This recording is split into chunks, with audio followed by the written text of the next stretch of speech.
fans.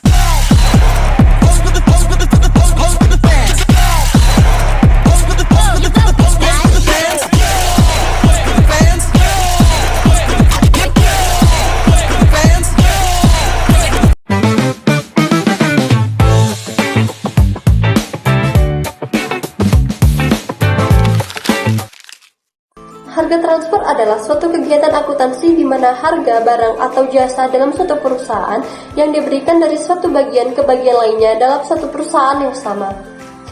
Penetapan terkait harga transfer ini dilakukan untuk barang dan jasa yang dipertukarkan di dalam suatu perusahaan. Tidak hanya itu, pertukaran barang atau jasa antar afiliasi perusahaan atau perusahaan yang dikendalikan dalam suatu perusahaan besar yang sama pun tetap dimungkinkan. Transfer pricing adalah proses penetapan harga barang atau jasa yang ditransfer antara berbagai bagian bisnis. Ini juga digunakan untuk menentukan seberapa menguntungkan setiap bagian dari bisnis. Transfer pricing merupakan bagian penting dari akuntansi pertanggungjawaban, terutama ketika perusahaan memiliki beberapa unit bisnis atau anak perusahaan yang berkooperasi secara terpisah, tetapi masih terkait secara internal. Harga transfer ini juga harus dirancang sedemikian rupa untuk mencapai sasaran. Ada beberapa poin. Yang pertama itu, sediakan setiap unit bisnis data terkait untuk membantu mereka menemukan hubungan timbal balik optimum antara biaya dan pendapatan. Yang kedua, menghasilkan keputusan yang selaras dengan cita-cita. Yang ketiga, membantu pengukuran kinerja ekonomi dari setiap unit usaha. Yang keempat, sistem harus mudah dimengerti dan dikelola. Materi selanjutnya mengenai penerapan harga transfer. Harga transfer diterapkan pada perusahaan yang memiliki pusat laba atau profit center atau pusat investasi investment center. Pusat laba adalah suatu unit organisasi yang manajernya bertanggung jawab terhadap laba. Pusat investasi adalah suatu unit organisasi yang manajernya bertanggung jawab terhadap laba dan juga investasi. Agar kinerjanya bagus, maka manajer pusat laba atau pusat investasi harus mampu meningkatkan laba. Prinsip dasar penetapan harga transfer adalah masing-masing unit organisasi diasumsikan unit bisnis yang berdiri sendiri dan tidak dalam satu payung perusahaan. Dengan asumsi ini, manajer pusat laba atau pusat investasi bebas mengambil keputusan untuk meningkatkan kinerja laba unitnya. Divisi jual menentukan kemana produknya akan dijual. Jika harga jual ke divisi lain lebih tinggi dari harga pasar, maka produknya akan dijual kepada divisi lain tersebut. Dalam praktiknya, prinsip dasar penetapan harga transfer tidak dapat diterapkan sepenuhnya dan tergantung pada kondisi masing-masing perusahaan. Penetapan harga transfer berdasarkan harga pasar tidak dapat diterapkan dan manajer divisi jual juga tidak bisa bebas menentukan kemana produknya akan dijual. Baiklah, selanjutnya saya akan menjelaskan dampak harga transfer terhadap kinerja divisi dan perusahaan. Harga transfer adalah harga yang dipakai ketika satu divisi menjual barang ke divisi lain dalam satu perusahaan. Harga ini otomatis menentukan berapa besar biaya divisi pembeli dan berapa pendapatan divisi penjual. Karena itu, kinerja divisi seperti ROI dan laba sangat bergantung pada angka harga transfer. Dalam contoh ABC, divisi A menjual komponen ke divisi C dengan harga $30. Divisi A terlihat untung karena menerima pendapatan dari C.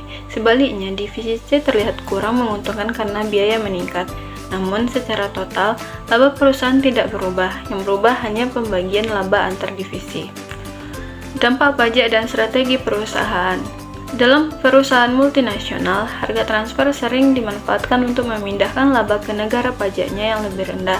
Caranya dengan menaikkan harga transfer ke divisi di negara pajak tinggi, sehingga laba mereka kecil, dan menurunkan harga transfer untuk divisi di negara pajak rendah. Tujuannya tentu untuk mengurangi beban pajak perusahaan secara keseluruhan. Dampak pada evaluasi kinerja. Karena harga transfer mempengaruhi biaya dan pendapatan, otomatis memengaruhi kinerja divisi. Divisi yang menjual pasti ingin harga setinggi mungkin supaya kinerjanya tampak bagus, sementara divisi pembeli ingin harga serendah mungkin agar biaya mereka kecil. Konflik ini sering terjadi dalam perusahaan besar.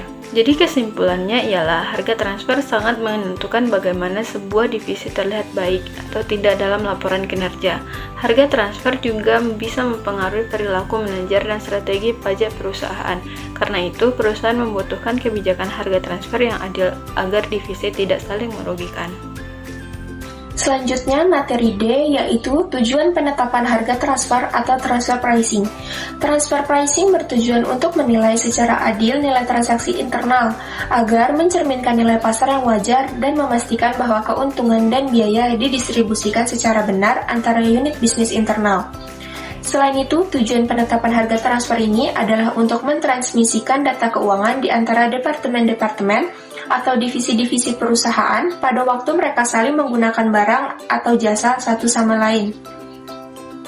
Selain itu, harga transfer juga dapat digunakan sebagai alat ukur untuk mengevaluasi kinerja divisi dan memotivasi manajer dalam pengambilan keputusan. Bahkan, Hongren berpendapat bahwa penetapan harga transfer seharusnya membantu mencapai strategi dan tujuan perusahaan. Menurut Supriyono, mekanisme penentuan harga transfer antar pusat laba sangat penting dalam suatu organisasi. Jika, yang pertama, frekuensi transaksi transfer barang atau jasa antar divisi cukup signifikan. Yang kedua, biaya barang atau jasa yang ditransfer merupakan komponen penting dari produk akhir. Yang ketiga, profitabilitas merupakan pertimbangan penting dalam penilaian prestasi divisi. Harga transfer yang baik harus mencapai tujuan sebagai berikut. Yang pertama, memberikan informasi yang relevan untuk manajer. Sistem untuk harga transfer dapat memberikan data atau informasi relevan yang dibutuhkan setiap divisi untuk menentukan harga transfer. Yang kedua, mencapai keselarasan tujuan. Sistem harga transfer dapat memotivasi manajer, kantor pusat, divisi pembelian, dan manajer penjualan dan divisi untuk membuat penilaian harga transfer yang bijaksana. Tindakan manajer divisi diharapkan sesuai dengan tujuan bahwa meningkatkan pendapatan divisi juga akan meningkatkan laba perusahaan secara keseluruhan.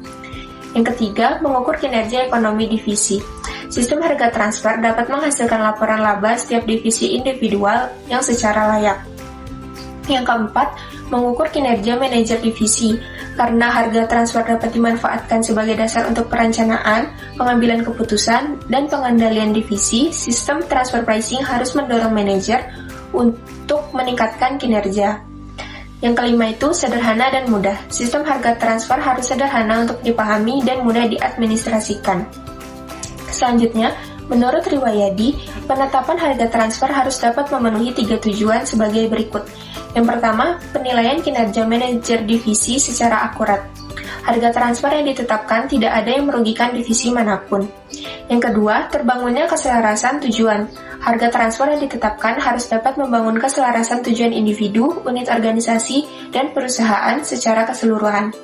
Yang ketiga, terbangunnya otonomi divisi. Harga transfer yang ditetapkan harus dapat membangun otonomi divisi, dan tidak ada campur tangan kantor pusat atas keputusan yang akan diambil oleh divisi. Selanjutnya, kita akan membahas mengenai pendekatan peluang. Pendekatan peluang yaitu menetapkan harga minimum dan maksimum agar transaksi antar divisi tetap adil. Harga minimum melindungi divisi penjual agar tidak menjual terlalu murah, sementara harga maksimum melindungi divisi pembeli agar tidak membayar terlalu mahal. Harga minimum yaitu biaya peluang penjual. Maksudnya itu ialah harga minimum ini mencerminkan keuntungan yang akan hilang jika divisi penjual tidak menjual ke pihak luar. Karena itu, harga transfer tidak boleh lebih rendah dari nilai peluang yang dikorbankan penjual. Selanjutnya ada itu harga maksimum yaitu batas pembeli. Nah, maksudnya harga maksimum ini ialah batas tertinggi yang bersedia dibayar divisi pembeli. Batas ini didasarkan pada harga yang bisa mereka dapatkan jika membeli dari pemasok luar. Tujuan dari pendekatan ini ialah memastikan tidak ada divisi yang dirugikan, menjaga hubungan antar divisi terharmonis, dan membantu perusahaan mencapai laba yang optimal. Jadi, intinya pendekatan peluang adalah memastikan harga transfer berada pada jarak yang adil bagi divisi penjual dan pembeli, sehingga tidak ada yang dikorbankan dan tujuan perusahaan tetap tercapai. Materi selanjutnya yaitu metode penetapan harga transfer. Dalam penetapan harga transfer, ada 3 metode yang bisa teman-teman pilih untuk menetapkan harga jual dalam suatu produk. Yang pertama tuh ada harga pasar, harga transfer berbasis biaya, dan harga transfer berbasis negosiasikan. Yang pertama tuh ada harga pasar atau disebut dengan market price, adalah harga transfer yang ditetapkan berdasarkan harga yang ada di pasar. Maksudnya, divisi penjual menjual kepada divisi pembeli dengan harga yang sama kepada pihak luar. Selanjutnya, ada harga transfer berbasis biaya, yaitu metode penetapan harga transfer yang dihitung berdasarkan biaya-biaya yang dikeluarkan untuk memproduksi barang yang ditambah dengan laba. Dan ini digunakan jika tidak tersedia di harga pasar. Dengan harga transfer berbasis biaya ini bisa menggunakan pendekatan yaitu full costing dengan variable costing. Harga transfer yang ketiga yaitu harga transfer yang dinegosiasikan, adalah penetapan harga transfer berdasarkan negosiasi antara divisi penjual dengan divisi pembeli mengenai harga produk.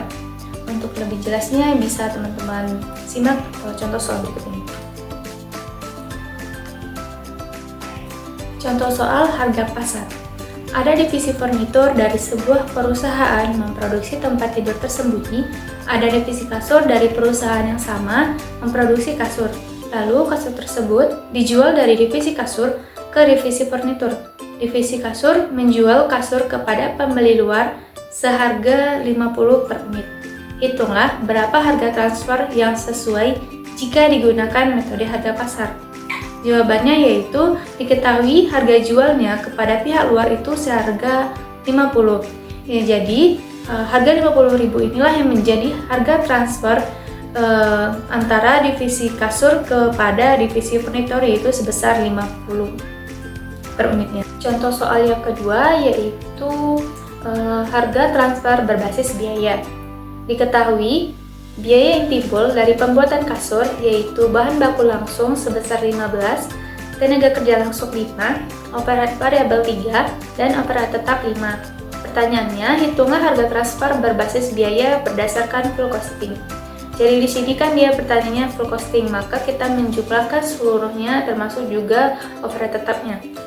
Yaitu bahan baku langsungnya 15, tenaga kerja langsungnya 5, overhead variabel 3, overhead tetapnya 5, dan jadi seluruh total biaya itu 28.